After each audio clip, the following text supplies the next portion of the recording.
Welcome everyone. आज के इस न्यूज के सेशन में आपका स्वागत है। मैं विपिन शर्मा लेकर प्रस्तुत हूँ आज के समाचार पत्रों में प्रकाशित मुख्य खबरें रोजगार और शिक्षा से जुड़ी होती हैं और बहुत सारी ऐसी जानकारियों से भी आपको रूबरू कराती हैं जो आपके लिए जानना अति आवश्यक है। तो उसी क्रम में आज की पहली खबर है, 8वें वेतन आयोग को मंजूरी। 1 करोड़ से ज्यादा सेवारत सेवानिवृत्त केंद्रीय कर्मियों को लाभ मिलेगा। जीवन की गुणवत्ता में सुधार होगा। 2026 से लागू होंगी 8वें वेतन आयोग की सिफारिशें। 2 सदस्य और आयोग के अध्यक्ष की नियुक्ति जल्द होगी। दिल्ली विधानसभा चुनाव की गहमागहमी के बीच केंद्र सरकार ने गुरुवार को केंद्रीय कर्मचारियों के लिए 8वें वेतन आयोग के गठन की मंजूरी दे दी है।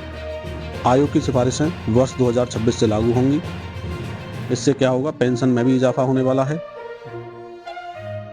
वर्ष 2004 से जोड़ने पर नौकरी में 25 वर्ष पूरे करने वाले कर्मचारियों का पहला बैच 2029 में रिटायर होगा। 8वें वेतन आयोग के लेवल 1 के कर्मी की बेसिक सैलरी 34,560 रुपये डीआरनेस रिलीफ के साथ है। डीआर हो गई तो इसकी 50% रकम 17,280 रुपये डीआर होती है। इस हिसाब से कर्मचारी को 17,280 रुपये प्लस डीआर की राशि पेंशन के रूप में मिलेगी। माध्यमिक व प्राथमिक में 38,000 पदों पर भर्ती की तैयारी है। खबर है उत्तर प्रदेश से। टीजीटी पीजीटी के 34,500 व संबद्ध प्राथमिक विद्यालयों में 3500 पद खाली। उत्तर प्रदेश शिक्षा सेवा चयन आयोग मार्च या अप्रैल में जारी कर सकता है भर्ती का विज्ञापन। बहुत बड़ी खबर है। जो शिक्षक के रूप में तैयारी कर रहे हैं, प्रदेश के शासकीय सहायता प्राप्त माध्यमिक विद्यालयों में शिक्षकों के रिक्त पड़े 38,000 पदों पर भर्ती की तैयारी की जा रही है। इनमें संबद्ध प्राथमिक विद्यालयों में शिक्षक के तकरीबन 3,500 पद शामिल हैं। उत्तर प्रदेश शिक्षा सेवा चयन आयोग मार्च या अप्रैल में इन पदों पर भर्ती के लिए विज्ञापन जारी कर सकता है। नई शिक्षक भर्ती के लिए उत्तर प्रदेश शिक्षा सेवा चयन आयोग परिषदीय माध्यमिक व उच्च शिक्षा के निदेशकों के साथ बैठक भी कर चुका है। माध्यमिक विद्यालयों में 31 मार्च तक रिक्त होने जा रहे पदों की संख्या के बारे में शिक्षा सेवा चयन आयोग ने माध्यमिक शिक्षा निदेशक से जानकारी मांगी है। वहीं अशासकीय महाविद्यालयों में 30 जून तक रिक्त पदों का ब्यौरा उच्च शिक्षा निदेशालय से भी मांगा गया है। 6 माह के भीतर पूरी की जाएगी रेडियो हेड ऑपरेटर की भर्ती प्रक्रिया। हाईकोर्ट द्वारा भर्ती प्रक्रिया को निरस्त करने के बाद पुलिस भर्ती बोर्ड का फैसला है ये नया। कल के न्यूज़पेपर में आपने देखा होगा। 4 वर्षीय बीए करने वालों के लिए बीएड 1 साल का, 10 वर्षों के बाद फिर से बीएड कोर्स में होने जा रहा है बदलाव। 10 वर्षों के बाद एक बार फिर से बीएड कोर्स में बड़ा बदलाव होने जा रहा है। 1 वर्षीय बीएड कोर्स की शुरुआत फिर से होगी। National council for teacher education NCTE ने 1 वर्षीय बीएड कोर्स को मंजूरी प्रदान कर दी है। एनसीटीई की बैठक में 1 वर्षीय बीएड सहित टीचिंग को लेकर कई निर्णय लिए हैं।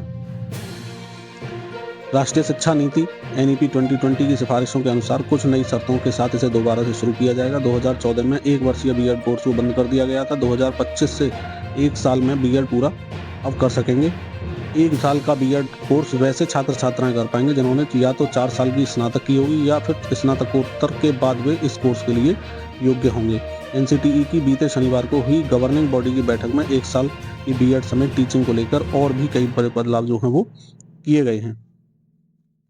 परीक्षा परिणाम के दौरान तनाव से विद्यार्थियों को बचाएगा बोर्ड। यूपी बोर्ड की पहल है। मंडलीय संयुक्त निदेशकों की ओर से गठित की जाएगी हेल्प डेस्क। परीक्षा कार्यों की समीक्षा बैठक में निदेशक ने दिए आवश्यक निर्देश। 17 और 18 जनवरी को विशेष कार्यशालाओं का भी आयोजन किया जा रहा है। उसी के साथ अध्यापकों के लिए भी खबर है जो बोर्ड परीक्षा की ड्यूटी करते हैं। बोर्ड परीक्षा की ड्यूटी करने वाले शिक्षकों का पारिश्रमिक बढ़ेगा। 20 रुपये पारिश्रमिक मिलता है शिक्षकों को प्रति सीटिंग अभी तक। तो अभी इस पर ये नहीं है कितना बढ़ेगा, लेकिन बढ़ने की बात की जा रही है। 55 से 18,000 पहुंचा न्यूनतम वेतन। आज़ादी के बाद देश की आर्थिक तरक्की के साथ सरकारी अधिकारियों व कर्मचारियों के वेतनमान में लगातार वृद्धि होती गई। अभी तक गठित वेतन आयोग की सिफारिशों को देखा जाए तो आज़ादी के 78 वर्षों में न्यूनतम वेतन में 32,627% से अधिक की वृद्धि हुई है। अधिकतम वेतनमान में 12,500% का इजाफा भी हुआ है। गौरव का क्षण है, भारत ने पहली बार स्पेस में कराई उपग्रहों की सफल डॉकिंग। यह उपलब्धि भविष्य के मिशनों जैसे चंद्रयान 4, भारतीय अंतरिक्ष स्टेशन और गगनयान के लिए मार्ग प्रशस्त करेगी और इसरो और देश के विज्ञानियों और इंजीनियरों को बधाई दी है राष्ट्रपति द्रौपदी मुर्मू जी ने। उपग्रहों की डॉकिंग के सफल प्रदर्शन के लिए इसरो के विज्ञानियों को बधाई। यह आने वाले वर्षों में भारत के महत्वाकांक्षी अंतरिक्ष अभियानों के लिए महत्वपूर्ण कदम है, माननीय प्रधानमंत्री जी नरेंद्र मोदी जी ने एक्स पर पोस्ट में कहा है। जब जब विशिष्ट देशों के क्लब में भारत को पहुंचाने का अवसर आया, इसरो ने फर्ज निभाकर भारतीयों को गौरवान्वित किया है। चंद्रमा और सूर्य पर विजय पताका फहराने के बाद इसरो ने पहली बार अंतरिक्ष में उपग्रहों की सफल डॉकिंग कराकर एक और ऐतिहासिक सफलता प्राप्त कर ली है। जबकि दोनों उपग्रह चेजर और टारगेट जुड़े तो 140 करोड़ भारतीयों का सीना गर्व से चौड़ा हो गया। ऐसा होना स्वाभाविक भी है, क्योंकि यह उपलब्धि हासिल करने वाला भारत दुनिया का चौथा देश बन गया है। भारत से पहले केवल अमेरिका, रूस और चीन ने डॉकिंग क्षमता प्रदर्शित की है। भारत विश्व का सबसे बड़ा मिलिट्री पावर, ये भी आपको गौरवान्वित करने के लिए खबर काफी है। भारत वर्ल्ड मिलिट्री पावर में ओवरऑल चौथे स्थान पर है। ग्लोबल फायर पावर 2025 इंडेक्स में अमेरिका, रूस और चीन के बाद भारत को यह रैंकिंग मिली है। इस रैंकिंग में 145 देशों को शामिल किया है। चीन available man power, active personal और आर्मी में पहले स्थान पर है। वहीं पाकिस्तान इस रैंकिंग में 12वें स्थान पर है। यातायात पुलिस को भी मिला वाहनों के कागजात की जांच का अधिकार। शहरों में यात्रियों को ढोने वाले यात्री ऑटो, बस समेत अन्य बड़े वाहनों की होगी जांच। परमिट की जांच करने पर वाहन और चालकों के खिलाफ हो सकेगी कार्रवाई। पहले सिर्फ परिवहन विभाग के पास था इस पर कार्रवाई करने का अधिकार। यातायात पुलिस को विशेष अधिकार सौंपने से संबंधित आदेश जारी कर दिया गया है। खबर है बिहार पटना से। 1,32,000 से अधिक ऑटो टोटो सड़कों पर दौड़ते रहते हैं। 20 से 22,000 ऑटो के पास ही है परमिट शहर की सभी मार्गों पर। तो पटना में ही 1 लाख से अधिक ऑटो बिना परमिट के दौड़ रहे हैं। बिना बायोमेट्रिक सत्यापन सिम कार्ड नहीं ले पाएंगे। फर्जी दस्तावेजों से सिम कार्ड की खरीद फरोख्त के मामले में रोकने के लिए अब नया सिम कार्ड जारी करने के लिए सख्ती से बायोमेट्रिक आधार सत्यापन लागू करने का निर्देश दिया गया। बताया जा रहा है कि मोबाइल से होने वाले फर्जीवाड़ों को रोकने के लिए सीधे प्रधानमंत्री कार्यालय की तरफ से सख्त कार्रवाई करने का आदेश जारी किया गया है। नीट यूजी परीक्षा एक दिन एक ही पाली में। नेशनल टेस्टिंग एजेंसी एनटीए ने नेशनल एलिजिबिलिटी एंट्रेंस टेस्ट यानी नीट यूजी 2025 को एक ही दिन और एक ही पाली में शिफ्ट में आयोजित करने का फैसला किया है। इस बार नीट यूजी का आयोजन पेन एंड पेपर मोड में भी किया जाएगा। यह निर्णय तब आया जब शिक्षा और स्वास्थ्य मंत्रालय ने पिछले महीने कहा था उन्हें अभी तय करना है कि 2025 के लिए मेडिकल प्रवेश परीक्षा पेन एंड पेपर मोड में आयोजित की जाएगी या कंप्यूटर आधारित टेस्ट सीबीटी होगा। केंद्रीय शिक्षा मंत्री धर्मेंद्र प्रधान ने कहा था कि नीट का प्रशासनिक मंत्रालय स्वास्थ्य मंत्रालय है। हम यह तय करने के लिए उनके साथ बातचीत कर रहे हैं कि नीट को पेन एंड पेपर मोड या ऑनलाइन मोड में आयोजित किया जाए। साथ ही यूपी सिपाही भर्ती परीक्षा के लिए खबर है कि शारीरिक दक्षता परीक्षा अब 10 को संभव होने जा रही है। यूपी पुलिस भर्ती प्रोन्नति बोर्ड ने सिपाही भर्ती परीक्षा 2023 के लिए शारीरिक दक्षता परीक्षा को संभावित जो तिथि है घोषित कर दी है। वेबसाइट पर लिखा है कि यह परीक्षा 10 फरवरी से शुरू हो सकती है। रेडियो संवर्ग की सहायक परिचालक और कर्मशाला कर्मचारी के पदों पर सीधी भर्ती की शारीरिक मानक परीक्षा और दस्तावेजों की जांच 8 फरवरी से हो सकती है। इसके बारे में खबर आई गई है। नीट यूजी पेन पेपर आधारित होने जा रही है। परीक्षा का आयोजन एक ही दिन और एक ही शिफ्ट में होगा। समिति की सिफारिशों के आधार पर लिया गया है ये फैसला। प्रधानमंत्री इंटर्नशिप योजना को 81% भारतीय उद्योग जगत ने किया समर्थन। रिपोर्ट 10% इंटर्न को पूर्णकालिक कर्मी नियुक्त करने का भी है इरादा। आपको पता होगा योजना क्या है। केंद्रीय बजट 2024-25 के तहत शुरू की गई पीएम इंटर्नशिप योजना के तहत शीर्ष 500 कंपनियों को अगले 5 वर्षों में 1 करोड़ युवाओं को इंटर्नशिप के अवसर प्रदान करने का प्रावधान किया गया है। इसके तहत प्रत्येक प्रशिक्षु को 5,000 रुपये का मासिक वजीफा दिया जाएगा। कंपनियों को इस वजीफे के एक हिस्से और संबंधित प्रशिक्षण लागत को कवर करने के लिए CSR फंड का इस्तेमाल करने की भी अनुमति दी गई है। बैंकों में भर्ती को परीक्षा कैलेंडर जारी हो चुका है। प्रारंभिक परीक्षाओं की बात करें तो ऑफिसर स्केल के 27 जुलाई, 2 अगस्त और 3 अगस्त को है। ऑफिस असिस्टेंट 30 अगस्त, 6 और 7 सितंबर।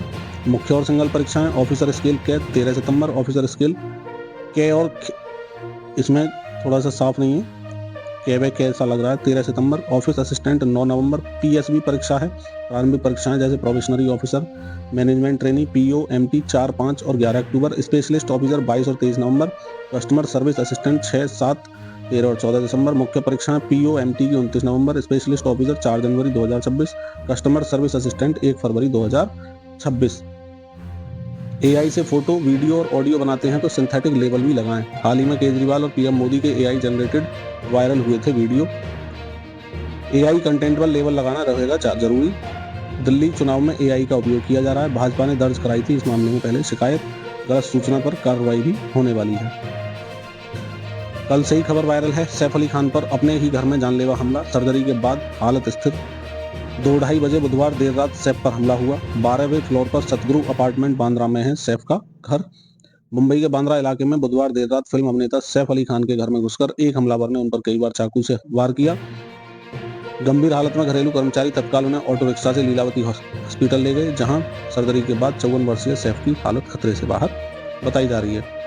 6ठी मंजिल की सीसीटीवी फुटेज से जो आया था हमलावर, उसकी भी पहचान कर ली गई है और इसके पीछे चोरी का मकसद बताया जा रहा है।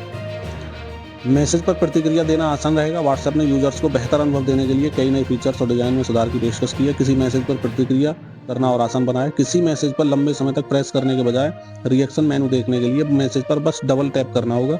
यह सिंगल ग्रुप चैट दोनों में काम करने वाला है। महाकुंभ सर्च करते ही फूलों की वर्षा हो रही है। गूगल का सर्च इंजन भी इन दिनों महाकुंभ के रंग में रंगा है। दरअसल महाकुंभ शब्द सर्च इंजन में लिखने के बाद इस पर फूलों की वर्षा होने लगती है। यूजर्स को बस यह ध्यान देना होगा कि शब्द को एक साथ ना लिखकर अलग अलग लिखें, यानी महा और कुंभ के बीच स्पेस दें। अंग्रेजी में भी यूजर को महा और कुंभ के बीच स्पेस देना होगा। क्रोम पर नए AI फीचर के लिए काम चल रहा है। गूगल ने क्रोम ब्राउजर में परमिशन AI नामक एक नई सुविधा का परीक्षण शुरू कर दिया है। इसे गूगल के सुरक्षित ब्राउजिंग टूल के साथ जोड़ा गया है। यह यूजर्स को हानिकारक साइट से बचाएगा। अगर AI कोई भी गलती करता है तो इससे डिवाइस को कोई नुकसान नहीं होगा। इसी के साथ आज का न्यूज़ सेशन यही समाप्त होता है। अगर आपको हमारा ये सेशन पसंद आ रहा है तो वीडियो को लाइक कर लें, चैनल को सब्सक्राइब करके जाएं, जिससे कि आने वाले टाइम में सारी वीडियो, सारे सेशन आप तक पहुँचते रहें और रोजाना की खबरों से आप अपडेट रहें। मैं विपिन शर्मा इसी शुभकामना के साथ कि मिलेंगे अगली वीडियो में। जय हिंद, जय भारत, वंदे मातरम।